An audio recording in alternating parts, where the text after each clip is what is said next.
Welcome again to my mini vlog. Charot mga langga, ipapakita ko sa inyo kung paano ako mag-preserve ng green olives na siyang paborito ko. Ayan, pinipisa ko po yan bawat isa, pero hindi naman totally pisa mga langga. Merong konting crack lang, okay na po yan. So habang busy ako, ang aking security guard nag-aabang at ako'y binabantayan kung anong oras ba ako matatapos aking ginagawa. Ayan siya. So after ko nyan mag-crack mga langga bawat isa, kailangan po natin yan huhugasan ng 3 beses. After natin mahugasan ng 3 beses, ililipat po natin yan sa container or timba at babara ng tubig. At araw-araw mga langga, papalitan natin yung tubig na yan at hugasan din natin ng 3 beses.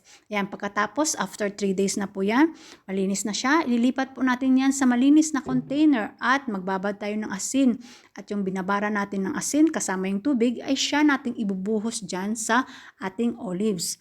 After 4 to 5 days mga langga, pwede na tayong kumain yan at kukuha tayo ng kaunti pero hugasan din natin at titimplahan natin yan ng bawang, coriander seeds, olive oil, at saka lemon juice. Ayan, ready na yan kainin mga langga.